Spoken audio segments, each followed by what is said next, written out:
ദൈവത്തിന് നന്ദിയോടെ സ്തോത്രം. അനുഗ്രഹീതമായ ഒരു നല്ല പ്രഭാതം. ഈ നല്ല പ്രഭാതം നമുക്ക് സമ്മാനിച്ച മഹാദൈവത്തിന് ആരാധന അർപ്പിക്കാം. കർത്താവിന് ഇന്ന് നമ്മളോട് ചിലത് പറയാനുണ്ട് മക്കളെ. അത് കേൾക്കാൻ ചില നിമിഷങ്ങൾ നമുക്ക് കാതോർക്കാം. എന്റെ പ്രിയപ്പെട്ടവരെ, നമ്മൾ അഭിമുഖമായി കണ്ടിട്ടില്ല, ശരിയാ.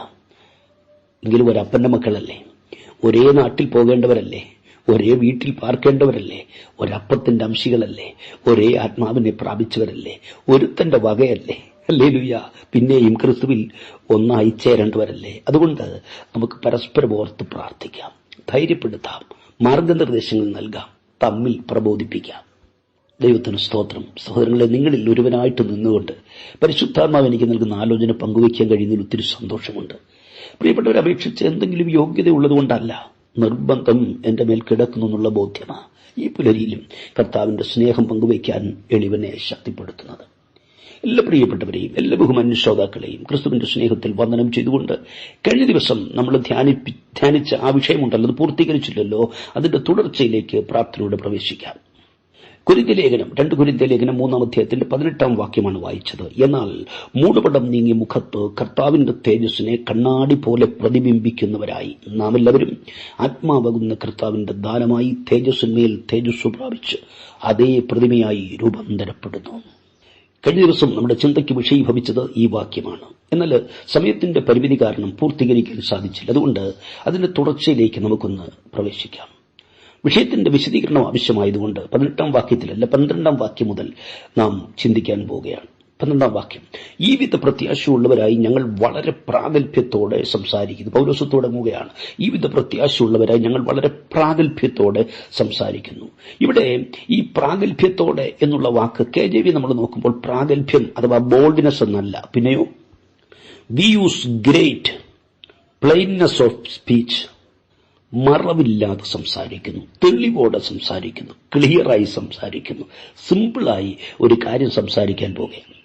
എന്തിനെക്കുറിച്ചാണ് വളരെ ക്ലിയറായിട്ട് സംസാരിക്കാൻ പോകുന്നത്? ദൈവ തേജസ് എന്ന മർമ്മിക വിഷയത്തെക്കുറിച്ചാണ്. മറവില്ലാതെ, തെളിവോടെ, സിമ്പിളായി, ചോദ്യങ്ങൾക്ക് ഇടം കൊടുക്കാതെ അപ്പോസ്തലൻ സംസാരിക്കുകയാണ്. അത്യുത്കൃഷ്ടമായ സ്വർഗീയ രഹസ്യം വീണ്ടെടുക്കപ്പെട്ട് ദൈവജനത്തോട് ലളിതമായി സംസാരിക്കാൻ പോകുകയാ. തെളിവോടെ അപ്പോസ്തലൻ സംസാരിക്കാൻ പോകുകയാ. എന്റെ പ്രിയപ്പെട്ടവരെ, പക്ഷേ ലളിതമായി പറയാമെന്ന് പറഞ്ഞ ഈ കാര്യം ഞാനൊന്ന് ചിന്തിക്കാൻ ശ്രമിച്ചപ്പോൾ കാര്യം സമുദ്രത്തേക്കാൾ ആഴമുള്ളതായിരുന്നു എന്ന് മനസ്സിലായി. തുടർന്ന് വായിക്കൂ, 13-ാം വാക്യം, നീങ്ങിപ്പോകുന്നതിന്റെ അന്തം ഇസ്രായേൽ മക്കൾ കാണാതെ വണ്ണം മോശ തന്റെ മുഖത്ത് മൂടുപടമിട്ടതുപോലെയല്ല. അവരുടെ മനസ്സ് കഠിനപ്പെട്ടുപോയി. പഴയ നിയമം വായിക്കുമ്പോഴൊക്കെയും ആ മൂടുപടം നീങ്ങാതെ ഇന്നുവരെ ഇരിക്കുന്നുവല്ലോ, അത് ക്രിസ്തുവിൽ നീങ്ങിപ്പോകുന്നു. മോശയുടെ പുസ്തകം വായിക്കുമ്പോൾ മൂടുപടം ഇന്നയോളം അവരുടെ ഹൃദയത്തിന്മേൽ കിടക്കുന്നു. കർത്താവിലേക്ക് തിരിയുമ്പോൾ മൂടുപടം നീങ്ങിപ്പോകും. സ്തോത്രം. ശ്രദ്ധിക്കൂ, 13-ാം വാക്യം, നീങ്ങിപ്പോകുന്നതിന്റെ അന്തം ഇസ്രായേൽ മക്കൾ കാണാതെ വണ്ണം മോശ തന്റെ മുഖത്ത് ഒരു മൂടുപടമിട്ടു. പ്രസ്തുത സംഭവം പുറപ്പാട് 34-ൽ രേഖപ്പെടുത്തിയിട്ടുണ്ട്. പ്രിയരെ, 40 ദിവസം ഉപവാസത്തോട് പ്രാർത്ഥനയോട് ദൈവസന്നിധിയിൽ ഇരുന്ന് കർത്താവിൽ നിന്ന് കൽപ്പന ഏറ്റുവാങ്ങിയ മോശ സന്തോഷത്തോടെ താഴ്വരയിലേക്ക് ഇറങ്ങി വരുമ്പോൾ അദ്ദേഹം അറിയുന്നില്ല തന്റെ മുഖം ദൈവ തേജസ്സിനാൽ ജ്വലിച്ചു നിൽക്കുകയാണ്. സ്തോത്രം. എന്നാൽ ഭക്തന്റെ മുഖത്ത് കത്തി നിൽക്കുന്ന തേജസ് കണ്ടപ്പോ ജനത്തിന് സന്തോഷമല്ല, മറിച്ച് ഭയമാണ് ഉണ്ടായത്. ഇസ്രായേലിൽ നോക്കിയപ്പോൾ മോശയുടെ മുഖത്ത് തേജസ് കത്തുകയാണ്. എന്റെ പ്രിയപ്പെട്ടവരെ, ഒന്ന് ചിന്തിച്ചു നോക്ക്. അഭിഷിക്തന്റെ മുഖത്ത് കത്തിയ തേജസ്സിന്റെ കാഴ്ച അവിടെ ഉണ്ടായിരുന്ന 30 ലക്ഷം ജനങ്ങളെ ഭയത്തോടെ അകറ്റി നിർത്താനിടയാക്കിയെങ്കിൽ ദൈവപൈതലിന്റെ മുഖത്ത് കത്തിയ തേജസ്സിന്റെ പ്രഭ എത്ര തീക്ഷ്ണമായിരുന്നു, എത്ര ശക്തമായിരുന്നു. ഹല്ലേലൂയ. എന്റെ കുഞ്ഞുങ്ങളെ, ഈ തേജസ് പ്രാപിക്കാനാ കർത്താവ് നിന്നെ വിളിച്ചത്. ഇന്ന് പ്രഭാതത്തിലും ദൈവത്വം നിന്നെ വിളിക്കുന്നത് ഈ തേജസ് പ്രാപിക്കാനാ. ഹല്ലേലൂയ. അല്ല, തേജസ്സിന്റെ മേൽ തേജസ് പ്രാപിക്കാനാ, തേജസ്സിന്റെ നിത്യഘനം നിന്നെ അണിയിക്കാനാ കർത്താവ് വിളിച്ചത്. ദൈവ തേജസ്സിന്റെ പ്രഭയായ ക്രിസ്തുവിനോട് അനുരൂപനാക്കാനാ ദൈവം നിന്നെ വിളിച്ചത്. തേജസ്സാകുന്ന ക്രിസ്തുവിന്റെ തേജസ്സിനെ കണ്ണാടി പോലെ പ്രതിബിംബിപ്പിച്ചുകൊണ്ട് അതേ പ്രതിമയായി രൂപാന്തരപ്പെടുത്താനാ മഹാദൈവം നിന്നെ വിളിച്ചു വേർതിരിച്ചത്. പറയണം, കർത്താവേ, എന്നെ ഈ പദവിയിലേക്ക്, മഹത്വ പദവിയിലേക്ക്, ശ്രേഷ്ഠ പദവിയിലേക്ക് കൈപിടിച്ചു നടത്താൻ എന്ത് യോഗ്യതയായിരുന്നു? ഒരു യോഗ്യതയുമല്ലപ്പാ, എങ്കിലും നീ എന്നെ കൊണ്ടുവന്നല്ലോ, ഞാൻ അങ്ങേക്ക് നന്ദി പറയുന്നു. സ്തോത്രം. പുറപ്പാട് 34-33 നിങ്ങൾ നോക്കൂ. മോശ അവരോട് സംസാരിച്ചു കഴിഞ്ഞപ്പോൾ അവൻ തന്റെ മുഖത്ത് ഒരു മൂടുപടമിട്ടു. അങ്ങനെയാണ് വായിക്കുന്നത്. മോശ തന്റെ മുഖത്ത് ഒരു മൂടുപടമിട്ടു. അതെന്താ മോശ അങ്ങനെ ചെയ്തത്? തേജസ് ഒന്ന് കാണാൻ കെഞ്ചിക്കരഞ്ഞതല്ലേ ദൈവത്തോട്? അദ്ദേഹം കാണാൻ ആഗ്രഹിച്ചു തേജസ് പ്രാപിച്ചപ്പോൾ അധികം സന്തോഷിക്കല്ലേ വേണ്ടത്? എന്തിനാ പിന്നെ തേജസ് മറയ്ക്കാൻ താൻ മൂടുപടമിട്ടത്? ഉത്തരം, തേജസ്സിന്റെ പ്രഭ കണ്ട് ഭയന്നുപോയ ജനങ്ങൾ അകന്നു മാറിയപ്പോൾ അവരെ ചേർത്ത് നിർത്താൻ വേണ്ടിയാ അഭിഷിക്തൻ ഈ മൂടുപടമിട്ടത്. ദൈവത്തിന് മഹത്വം. എന്റെ കുഞ്ഞുങ്ങളെ, മോശ എന്ന ദൈവപുരുഷന്റെ മനസ്സിന്റെ വലിപ്പമായി ഈ സംഭവത്തിലൂടെ പരിശുദ്ധാത്മാവ് വെളിപ്പെടുത്തുന്നത്. എന്റെ തേജസ്സിന് മങ്ങലേക്കേണ്ടി വന്നാലും, എന്റെ ശോഭ കുറഞ്ഞു പോയാലും, എനിക്ക് താഴ്ച ഭവിക്കേണ്ടി വന്നാലും സാരമില്ല. ആരും ക്രിസ്തുവിൽ നിന്ന് അകന്നു പോകരുത്. മറ്റുള്ളവരെ ചേർത്ത് നിർത്താൻ വേണ്ടി സ്വയം താണുകൊടുക്കാനുള്ള ഈ മനസ്സ്, യഥാർത്ഥത്തിൽ ഇതല്ലേ ക്രിസ്തുവിനുള്ള ഭാവം? സ്തോത്രം. ശ്രദ്ധിക്കൂ, തന്റെ കുഞ്ഞിനെ ദൈവം തേജസ് കൊണ്ട് നിറച്ചപ്പോൾ എന്തേ ഈ ജനത്തിനത് സഹിക്കാൻ കഴിഞ്ഞില്ല? ഉത്തരമുണ്ട്. പിറുപിറുക്കുന്നവർക്ക് ദൈവ തേജസ് സഹിക്കാൻ കഴിയത്തില്ല. പാപിക്ക് തേജസ്സിന്റെ മുമ്പിൽ നിൽക്കാൻ കഴിയത്തില്ല. മ്ലേച്ഛതയിൽ ജീവിതം നയിക്കുന്നവർക്ക് ദൈവ തേജസ്സിന്റെ മുന്നിൽ പിടിച്ചു നിൽക്കാൻ കഴിയത്തില്ല. അതുകൊണ്ട് അവരകന്നു പോകുമെന്ന് മനസ്സിലാക്കി മോശ അവരെ അടുത്തു നിർത്തുവാൻ വേണ്ടി മോശ തന്റെ മേലുള്ള തേജസ്സിനെ മറയ്ക്കാൻ മൂടുപടമിട്ടു. യഥാർത്ഥത്തിൽ മോശ ഇട്ടു എങ്കിലും മോശയെ കൊണ്ട് ഈ ജനം ചെയ്യിച്ചതാണത്. സ്തോത്രം. ഇന്നും അങ്ങനെയാ കേട്ടോ. പ്രാർത്ഥിക്കുന്നവന്റെ മേൽ തേജസ് ഇറങ്ങി വന്നാൽ പലർക്കും ഉൾക്കൊള്ളാൻ കഴിയത്തില്ല. എല്ലാം ഇഷ്ടമാണ്, പക്ഷെ തേജസ്സിൽ സന്തോഷിക്കാൻ കഴിയാത്തവർ. ഒരുവൻ കൃപയേറ്റുവാങ്ങുന്നത് കണ്ടാൽ സന്തോഷിക്കാൻ കഴിയാത്തവർ. കുഞ്ഞെ, ഒന്ന് ചോദിക്കട്ടെ, നിന്റെ മകൻ ഉന്നത ബിരുദം നേടുമ്പോൾ നിനക്ക് സന്തോഷമുണ്ടാകുന്നുണ്ടോ? മകൾ പഠിച്ച് കോഴ്സ് പൂർത്തിയാക്കുമ്പോൾ സന്തോഷമുണ്ടോ? ഭർത്താവിന് ഉദ്യോഗമൊക്കെ കിട്ടിയെന്നറിയുമ്പോൾ എന്ത് സന്തോഷമാണ്? ഡോക്ടർ കൾച്ചർ ചെയ്യാൻ അയച്ചതിന്റെ റിസൾട്ട് നെഗറ്റീവാണെന്നറിയുമ്പോൾ സന്തോഷമുണ്ടോ? ഉണ്ടല്ലോ. എന്നാൽ മക്കളെ, അതിലൊക്കെ ഉപരിയായി നീ സന്തോഷിക്കേണ്ടത് ഒരുവൻ ദൈവ തേജസ്സാൽ നിറയപ്പെട്ടു എന്ന് കേൾക്കുമ്പോഴാ, ഒരുവൻ കൃപ പ്രാപിച്ചു എന്ന് കേൾപ്പോഴാ, ഹല്ലേലൂയ, കേൾക്കേണ്ട സമയത്ത് കേൾക്കുന്നു വരുമ്പോഴാണ്. ഹല്ലേലൂയ. സമൂഹത്തിന്റെ ചവറ്റുകുട്ടയിൽ കിടന്നവൻ തേജസ്സാകുന്ന ക്രിസ്തുവിനെ പ്രാപിച്ചെന്ന് കേൾക്കുമ്പോഴാ മക്കളെ ഞാനും നീയും സന്തോഷിക്കേണ്ടത്. പക്ഷേ മോശ തേജസ് പ്രാപിച്ചപ്പോൾ ജനത്തിന് സഹിക്കാൻ കഴിയുന്നില്ല. അതുകൊണ്ട് തേജസ് പ്രാപിച്ചവന്റെ തന്റെ മുഖത്ത് മൂടുപടമിടേണ്ടി വന്നു. ഇന്നും അനേക ദൈവകുഞ്ഞുങ്ങൾ ഇത് അനുഭവിക്കുന്നുണ്ട്. കർത്താവിൽ നിന്ന് പ്രാപിച്ചെടുത്ത കൃപാവരം മറ്റുള്ളവർക്ക് സഹിക്കാൻ കഴിയാത്തതുകൊണ്ട് മൂടിവെക്കുന്നവർ, മറച്ചു വെക്കുന്നവരുണ്ട്. കർത്താവ് നിന്നെ കാണുന്നു മക്കളെ. ദൈവത്തോട് ചേർന്ന് വസിച്ചവൻ പ്രാപിച്ചെടുത്ത തേജസ്സിനെ മറയ്ക്കാൻ മൂടുപടമിടുന്നവർ, അഭിഷിക്തന്റെ തേജസ്സിനെ മറയ്ക്കാൻ അപവാദത്തിന്റെ മൂടുപടം ഇടുന്നവരെ കൊണ്ട് ഇന്ന് സമൂഹം നിറഞ്ഞിരിക്കുകയാണ്. അഭിഷിക്തനെ, ദൈവം നിനക്ക് തന്ന ശുശ്രൂഷ പുറത്തു വരാതിരിക്കാൻ, നിന്റെ തേജസ് വെളിപ്പെടാതിരിക്കാൻ, നീ മറ്റുള്ളവർക്ക് പ്രയോജനപ്പെടാതിരിക്കാൻ, ദുരാരോപണത്തിന്റെ മൂടുപടം നിന്നെ അണിയിക്കാൻ തരം കാത്തിരിക്കുന്നവരുണ്ട്. യേശുവിന്റെ നാമത്തിൽ ദൈവം പകർന്ന തേജസ്സുള്ള ശുശ്രൂഷ ശോഭിക്കാതിരിക്കാൻ അപമാനത്തിന്റെ മൂടുപടം, ദുരാരോപണത്തിന്റെ മൂടുപടം, അപവാദത്തിന്റെ മൂടുപടം പുതപ്പിക്കാൻ കാത്തിരിക്കുന്ന പലരുണ്ടെന്ന് അവൻ പരിശുദ്ധാത്മാവ് ദൂത് പറയുകയാ. കൃപയിൽ ആശ്രയിച്ച് ശക്തിപ്പെട്ടുകൊള്ളുക. ദൈവത്തിന് മഹത്വം. 13-ാം വാക്യത്തിൽ മൂടുപടം മോശയുടെ മുഖത്താണ് നാം കാണുന്നത്. മോശയുടെ മുഖത്ത് മൂടുപടമിട്ടു. എന്നാൽ എന്റെ സഹോദരങ്ങളെ, ആ 15-ാം വാക്യം നിങ്ങൾ വായിക്കൂ. ഇന്ന് അഭിഷിക്തന്റെ മുഖത്തല്ല മൂടുപടം. അതിന് കാരണക്കാരായ വ്യക്തികളുടെ ഹൃദയത്തിൽ ഈ മൂടുപടം കിടക്കുന്നത് കാണാം.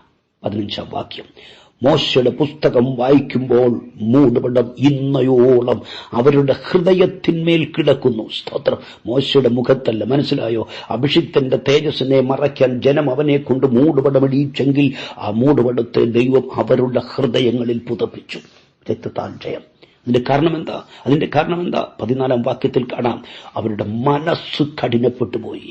അഭിഷിക്തന്റെ മുഖത്ത് പ്രകാശിച്ച തേജസ് തങ്ങളിലും പ്രകാശിക്കണമെന്ന് ആഗ്രഹിക്കേണ്ടതിന് പകരം ദൈവദാസന്റെ മുഖത്ത് തേജസ്സിനെ മറയ്ക്കാൻ മൂടുപടമിടുന്നവർ, ദൈവം പറയുന്നു, അവരുടെ മനസ്സ് കഠിനപ്പെട്ടതാ മക്കളെ. ഈ കൂട്ടര് മോശയിൽ പ്രശംസിക്കും, മോശ കൊണ്ടുവന്ന ന്യായപ്രമാണത്തിൽ പ്രശംസിക്കും, മോശയുടെ പുസ്തകം വായിക്കും. പക്ഷേ മോശ പ്രാപിച്ച തേജസ് ഇഷ്ടമല്ല. തങ്ങൾക്ക് കിട്ടാത്തത് മറ്റൊരാൾക്ക് കിട്ടിയാൽ അവരെ അംഗീകരിക്കത്തുമില്ല. അത് മനസ്സ് കഠിനപ്പെട്ടവർ അവരെക്കാലത്തുമുണ്ട്, ഇന്ന് ധാരാളമാണ്. ഈ കൂട്ടൻ ഒരുത്തനെയും ദൈവം തേജസ് അണിയിച്ചെന്ന് കേട്ടാൽ അംഗീകരിക്കത്തില്ല. ഒരുവൻ അഭിഷേകം പ്രാപിച്ചെന്ന് കേട്ടാൽ സമ്മതിക്കത്തില്ല. തങ്ങൾക്കില്ലാത്ത ദൈവകൃപ മറ്റൊരുത്തിൽ പകരപ്പെട്ടാൽ ഇവർക്ക് സഹിക്കാൻ കഴിയത്തില്ല. തേജസ്സോ അതൊക്കെ പണ്ടായിരുന്നേ, കൃപാവരവോ അതൊക്കെ നിന്നുപോയെന്നേ, ഇന്നതൊന്നും ഇല്ലെന്നേ. ഹല്ലേലൂയ. ഇങ്ങനെ പ്രസംഗിച്ചുകൊണ്ട് തേജസ് പ്രാപിച്ചവനെ അപവാദത്തിന്റെ മൂടുപടം പുതപ്പിക്കുന്നവരെ ഓർക്കണം.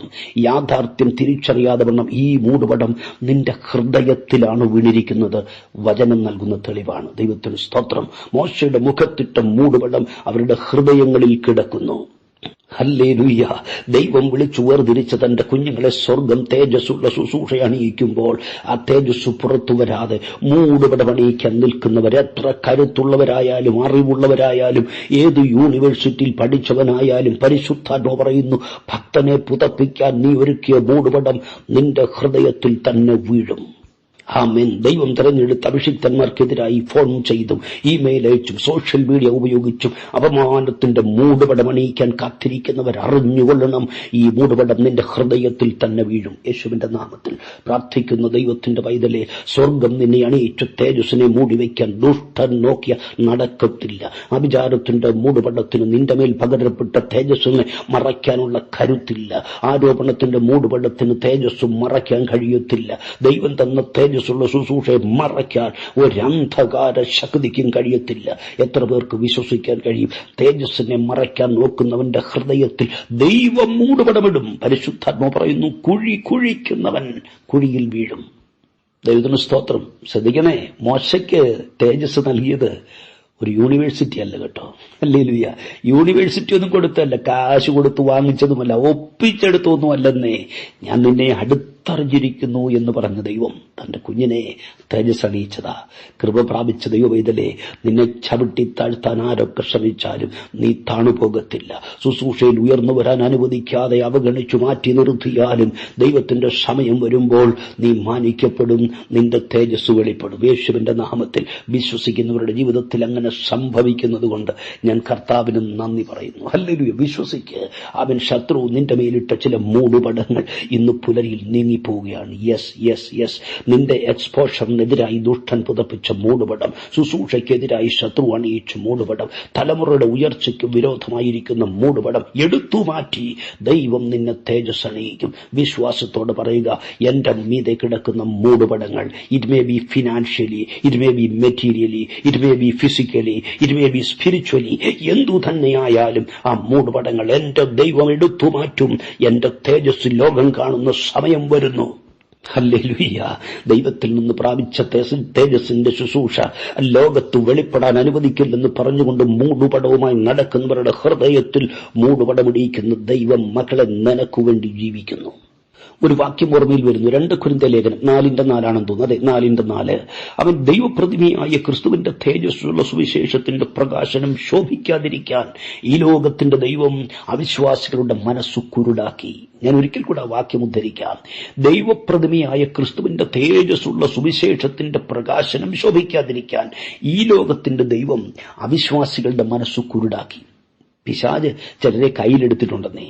എന്തിനു വേണ്ടിയാ? തേജസ്സുള്ള സുവിശേഷത്തിന്റെ പ്രകാശനം ജനഹൃദയങ്ങളിൽ ശോഭിക്കാതിരിക്കാൻ, അവിശ്വാസികളുടെ മനസ്സു കുരുടാക്കണം. അതിനുവേണ്ടി പിശാച് കയ്യിലെടുത്ത അനേകരുണ്ട്. അവര് പറയും, തേജസ്സില്ല, ദർശനമില്ല, വെളിപ്പാടില്ല, പ്രവചനമില്ല, അന്യഭാഷയില്ല. മനസ്സിലാക്കുക, ഇവരറിയുന്നില്ല പിശാചിന്റെ കൈകളിൽ ഉപയോഗിക്കപ്പെടുകയാണ്. കുഞ്ഞേ, നിനക്ക് തേജസ് പ്രാപിക്കാൻ കഴിയാത്തത് കൊണ്ട് തേജസ് ഇല്ലെന്ന് പറഞ്ഞുകൊണ്ട് നടക്കരുത്. തിരുവചനം പറയുന്നു, 16-ാം വാക്യം, ക്രിസ്തുവിങ്കലേക്ക് തിരിയുമ്പോൾ മൂടുപടം നീങ്ങിപ്പോകും. സ്തോത്രം സ്തോത്രം സ്തോത്രം. ക്രിസ്തുവിങ്കലേക്ക് തിരിയുമ്പോൾ മൂടുപടം നീങ്ങിപ്പോകും. നിന്റെ ഹൃദയത്തിൽ കിടക്കുന്ന മൂടുപടം മാറാത്ത കാലത്തോളം ദൈവം തന്റെ കുഞ്ഞുങ്ങൾക്ക് നൽകുന്ന താലന്തുകളെ തിരിച്ചറിയാൻ നിനക്ക് കഴിയത്തില്ല. സ്തോത്രം. ആചാരം നിന്റെ ഹൃദയത്തിലിട്ട മൂടുപടം, പ്രസ്ഥാനം ഹൃദയത്തിലിട്ട മൂടുപടം. തേജസ് പ്രാപിക്കാത്തവൻ അവൻ പറഞ്ഞു തന്ന അറിവുണ്ടല്ലോ, തേജസ് പ്രാപിച്ചിട്ടേ ഇല്ലാത്തവൻ പറഞ്ഞു തന്ന അറിവ് അവൻ നിന്റെ ഹൃദയത്തിൽ ആ ഇട്ട മൂടുപടമുണ്ട്. ആ അറിവ് നിമിത്തം നിന്റെ ഹൃദയത്തിൽ വീണുപോയ മൂടുപടം അത് നീങ്ങണമെങ്കിൽ അനുതാപ ഹൃദയത്തോടെ കണ്ണുനീരോടെ ഏറ്റുപറച്ചിലോടെ കർത്താവിങ്കലേക്ക് തിരിയണം. ക്രിസ്തുവിലേക്ക് തിരിഞ്ഞാൽ മൂടുപടം നീങ്ങിപ്പോകും. ഹല്ലേലൂയ. വിശുദ്ധിക്ക് വേണ്ടി നിൽക്കുന്ന ദൈവത്തിന്റെ പൈതലേ, നിന്റെ ശുശ്രൂഷയുടെ മേൽ ശത്രു മൂടുപടമിടാൻ ആഗ്രഹിക്കുന്നെങ്കിൽ സ്വർഗത്തിലെ ദൈവം അത് അവന്റെ ഹൃദയത്തിൽ തന്നെ ഇടും. യേശുവിന്റെ നാമത്തിൽ കർത്താവിങ്കലേക്ക് തിരിയുമ്പോൾ മൂടുപടം നീങ്ങിപ്പോകുന്നു. കൂടുതൽ കൂടുതൽ പഠിച്ചാലൊന്നും ഈ മൂടുപടം നീങ്ങിപ്പോകത്തില്ല. നീ കർത്താവിങ്കലേക്ക് തിരിയണം. കൃപ നൽകുന്ന കർത്താവിങ്കലേക്ക് തിരിയണം. കർത്താവെ, ദൈവകൃപ കാണത്തക്കവണ്ണം എന്റെ കണ്ണൊന്ന് തുറക്കണമേ എന്ന് പ്രാർത്ഥിക്കണം. കർത്താവിങ്കലേക്ക് തിരിയുമ്പോൾ ഹൃദയത്തിൽ കിടക്കുന്ന ആ മൂടുപടം നീങ്ങിപ്പോകും. സ്തോത്രം. 18-ാം വാക്യം, മൂടുപടം നീങ്ങിയ മുഖത്ത് കർത്താവിന്റെ തേജസ്സിനെ കണ്ണാടി പോലെ പ്രതിബിംബിക്കും. ഇന്നുള്ള തേജസ്സല്ല മക്കളെ. ശത്രു പുതപ്പിച്ചിരിക്കുന്ന മൂടുപടത്തെ ദൈവം എടുത്തു മാറ്റുമ്പോൾ മൂടുപടം നീങ്ങിയ മുഖത്ത് കർത്താവിന്റെ തേജസ് നിന്നിൽ കണ്ണാടി പോലെ പ്രതിബിംബിക്കും. തേജസ്സിന്മേൽ തേജസ് പ്രാപിക്കും. അതേ പ്രതിമയായി രൂപാന്തരപ്പെടും. ഹല്ലേലൂയ. 17-ാം വാക്യം, കർത്താവിന്റെ ആത്മാവുള്ളിടത്ത് സ്വാതന്ത്ര്യമുണ്ട് എന്നാ പറഞ്ഞിരിക്കുന്നത്. അവൻ കർത്താവിന്റെ സ്വാതന്ത്ര്യമുള്ളിടത്ത്, അത് ആത്മാവുള്ളിടത്ത് സ്വാതന്ത്ര്യമുണ്ട്. ഹൃദയത്തിൽ മൂടുപടം കിടക്കുന്നിടത്തോളം ഈ സ്വാതന്ത്ര്യമില്ല. ആദ്യം കർത്താവിന്റെ ആത്മാവ് ഇന്നും ജീവിക്കുന്നുവെന്ന് ഹൃദയം കൊണ്ട് വിശ്വസിക്കണം. സ്തോത്രം. ആത്മാവ് നിന്റെ ഉള്ളിൽ വരണം. ആത്മാവ് നിന്റെ ഉള്ളിൽ ഉണ്ടെങ്കിലേ സ്വാതന്ത്ര്യമുള്ളൂ. കർത്താവിന്റെ ആത്മാവ് സ്വാതന്ത്ര്യം വരുത്തും. ആത്മാവിനെ പ്രാപിക്കാത്തവന് സത്യദൈവത്തെ വേണ്ടുമെണ്ണം ആരാധിക്കാൻ കഴിയില്ല. കാരണം സ്വാതന്ത്ര്യമില്ല. അടിമനുഖത്തിൽ കുടുങ്ങിക്കിടക്കുകയാ. ഈ മൂടുപടത്തിൽ പൊതിയപ്പെട്ടിരിക്കുകയാ. ആരാധന സ്വീകരിക്കുന്ന ദൈവം തന്റെ അരികിൽ വന്നിട്ടുണ്ടെന്ന് അറിയാത്തവണ്ണം ഹൃദയത്തിൽ മൂടുപടം കിടക്കുകയല്ലേ. ക്രിസ്തുവിങ്കിലേക്ക് തിരിയുമ്പോൾ ഈ മൂടുപടം മാറിപ്പോകും. അടിമനുഖം തകർന്നു വീഴും. പുത്രൻ നിന്നെ സ്വതന്ത്രനാക്കും. ഹല്ലേലൂയ. കർത്താവിന്റെ ആത്മാവുള്ളിടത്ത് സ്വാതന്ത്ര്യമുണ്ട്. സ്വാതന്ത്ര്യം നൽകുന്ന ആത്മാവ്, മൂടുപടം കുടഞ്ഞെറിയാനുള്ള സ്വാതന്ത്ര്യം, അടിമനുഖത്തെ ഒടിച്ചു മാറ്റി ആത്മാവിൽ ആരാധിക്കാനുള്ള സ്വാതന്ത്ര്യം. കുഞ്ഞെ, പരിശുദ്ധാത്മാവ് നിന്നിൽ പ്രവർത്തിക്കാൻ അനുവദിക്കാത്ത കാലത്തോളം മൂടുപടം മാറത്തില്ല. സ്വാതന്ത്ര്യം കിട്ടത്തില്ല. നിന്നിൽ ദൈവ തേജസ് പ്രകാശിക്കത്തില്ല. 18-ാം വാക്യം പറയുന്നു, ആത്മാവാകുന്ന കർത്താവിന്റെ ദാനമാണ് തേജസ്. ആത്മാവാകുന്ന കർത്താവ്. ആ വാക്ക് പ്രത്യേകം ശ്രദ്ധിക്കണേ കുഞ്ഞെ. കർത്താവ് ആത്മാവായി നിന്നിലുണ്ടെങ്കിൽ ആത്മാവുള്ളിടത്ത് സ്വാതന്ത്ര്യമുണ്ട്. Spirit gives liberty and spirit provided everything. എന്റെ പ്രിയപ്പെട്ടവരെ, എവിടെ നാം പരിശുദ്ധാത്മാവിന്റെ ലോഡ്ഷിപ്പിലേക്ക്, പരിശുദ്ധാത്മാവിന്റെ അതോറിറ്റിയിലേക്ക്, പരിശുദ്ധാത്മാവിന്റെ റൂളർഷിപ്പിന്റെ കീഴിലേക്ക് വരുന്നോ, അവിടെ പരിശുദ്ധാത്മാവ് ദാനങ്ങളെ നൽകാൻ തുടങ്ങും. നിന്നെ തേജസ് അണിയിക്കാൻ തുടങ്ങും. ഹല്ലേലൂയ. പറയാൻ കഴിയുമോ? പരിശുദ്ധാത്മാവേ, ഞാൻ എന്നെ അങ്ങേക്ക് സമർപ്പിക്കുന്നു. എന്റെ ചിന്തകളെ സമർപ്പിക്കുന്നു. ഇതുവരെ ഞാൻ പഠിച്ചു വെച്ചതൊന്നുമല്ല, നീ എന്നെ പഠിപ്പിക്കണം. ഞാൻ സമർപ്പിക്കുകയാണ്. എന്റെ ശരീരത്തെ പരിശുദ്ധാത്മാവേ അങ്ങേക്ക് സമർപ്പിക്കുന്നു. I accept Holy Spirit as my Lord. ആത്മാവിനെ ഞാൻ കർത്താവായി സ്വീകരിക്കുന്നു. ഹല്ലേലൂയ. ആത്മാവാകുന്ന കർത്താവിനെ ഞാൻ എന്റെ കർത്താവായി സ്വീകരിക്കുന്നു. എന്റെ അവയവങ്ങളിൽ കർത്തൃത്വം നടത്താൻ പരിശുദ്ധാത്മാവിനെ ഞാൻ അനുവദിക്കുന്നു. ഏൽപ്പിച്ചു കൊടുക്കാൻ എത്ര പേര് തയ്യാറാകും? പരിശുദ്ധാത്മാവിന് പ്രവർത്തിക്കാൻ നിന്നെ സമർപ്പിക്കുമെങ്കിൽ ദൈവ തേജസ്സിനാൽ നീ നിറയപ്പെടും. കുഞ്ഞെ, നീ അഭിമാനത്തോട് തല ഉയർത്താതിരിപ്പാൻ ദുഷ്ടൻ പുതപ്പിക്കുന്ന മൂടുപടങ്ങൾ എടുത്തു മാറ്റി പരിശുദ്ധാത്മാവ് നിന്നെ തേജസ് അണിയിക്കും. യെസ്, വിശ്വസിക്ക്. കർത്താവ് നിന്റെ സ്ഥിതി മാറ്റും. ഇനിയും അടിമനുഖത്തിന് കീഴിൽ അമിക്കപ്പെടാൻ ദൈവം നിന്നെ വിട്ടുകൊടുക്കത്തില്ല. ക്രിസ്തുവിങ്കലേക്ക് തിരിയുമ്പോൾ ചില മൂടുപടങ്ങൾ ഇന്നും നീങ്ങാൻ പോവുകയാണ്. ഈ സന്ദേശം കേൾക്കുന്ന ഓരോ പ്രിയപ്പെട്ടവർക്കും അറിയാം അവരവരുടെ ജീവിതത്തിൽ നിന്നും മാറിപ്പോകേണ്ട മൂടുപടം എന്തൊക്കെയാണെന്ന്. ദൈവം ആഗ്രഹിക്കുന്ന നിലവാരത്തിലെത്താതിരിക്കാൻ പാപം നിന്നെ അടിമയാക്കി വെച്ചിരിക്കുകയാണോ? കർത്താവിങ്കലേക്ക് തിരിയുമ്പോൾ അടിമനുഖത്തിന്റെ മൂടുപടം മാറിപ്പോകും. രോഗം നിന്നെ അടിമാക്കിയിരിക്കുകയാണോ? പരിശുദ്ധാത്മാവ് സ്വാതന്ത്ര്യം വരുത്തും. സാമ്പത്തിക പ്രതിസന്ധി നിന്നെ ചുറ്റി വരിഞ്ഞിരിക്കുകയാണോ? ദൈവപുത്രൻ നിനക്ക് സ്വാതന്ത്ര്യം വരുത്തും. കടം വാങ്ങാനല്ല മക്കളെ, ബുദ്ധിമുട്ടിലിരിക്കുന്നവരെ സഹായിക്കാൻ തക്കവണ്ണം ദൈവം നിന്റെ കൈകളെ ശക്തീകരിക്കും. നീ ഒരിക്കലും ഒരു കുടുംബജീവിതം ഉണ്ടാകത്തില്ലെന്ന് പറഞ്ഞ് പിശാചൻ മനസ്സിൽ നിരാശയുടെ മൂടുപടം ഇട്ടിരിക്കുകയാണോ? പരിശുദ്ധാത്മാവ് നിന്നെ സ്വതന്ത്രയാക്കുന്നു. ദൈവം നിനക്ക് വേണ്ടി ഒരുക്കിയിരിക്കുന്ന നന്മ, യെസ്, നിന്റെ കണ്ണുകൊണ്ട് തന്നെ നീ കാണാൻ പോകുന്നു. ആ നന്മ നീ അനുഭവിക്കാൻ പോകുന്നു. ഹല്ലേലൂയ. മറ്റുള്ളവർ കണ്ട് അമ്പരന്നു പോകും വിധത്തിൽ ദൈവത്തിന്റെ കരുതൽ പ്രാർത്ഥിക്കുന്നു ദൈവവേദലെ നിനക്ക് വേണ്ടി വെളിപ്പെടാൻ പോകുകയാണ്. സ്വർഗം നിന്നെ തേജസ് അറിയിക്കാൻ ആഗ്രഹിക്കുന്നു. കർത്താവിന്റെ കരങ്ങളിൽ ഏൽപ്പിച്ചു കൊടുക്കുക. ഹല്ലേലൂയ. യേശുവിന്റെ നാമത്തിൽ വിശ്വസിക്കുന്നവരുടെ ജീവിതത്തിൽ അങ്ങനെ സംഭവിക്കട്ടെ. രക്തതാൽപര്യം ഒരു പ്രാവശ്യം കൂടി കർത്താവായ യേശു ക്രിസ്തുവിന്റെ മാറ്റമില്ലാത്ത വചനം കൊണ്ട് എന്റെ സഹോദരങ്ങളെ ശുശ്രൂഷിക്കാൻ എനിക്ക് അവസരം നൽകിയ മഹാദൈവത്തിന് നന്ദി പറഞ്ഞുകൊണ്ട് എളിയ വാക്കുകൾക്ക് വിരാമം കുറിക്കുന്നു. സുവിശേഷകൻ രാജൻ ഫിലിപ്പാണ്, പതിവ് പോലെ അടിമാലിയിൽ നിന്നും. സഹോദരങ്ങളെ, എന്തെങ്കിലും വിഷയങ്ങൾ പ്രാർത്ഥനയ്ക്കായിട്ടുണ്ടെങ്കിൽ അറിയിക്കണം. നമുക്കൊരുമിച്ച് പ്രാർത്ഥിക്കാം. സ്വർഗത്തിലെ ദൈവം മറുപടി നൽകി നിന്റെ മുഖത്തെ ആദരിക്കും. നമ്പർ ഇതാണ് 9072141834. ദൈവം അനുവദിച്ചാൽ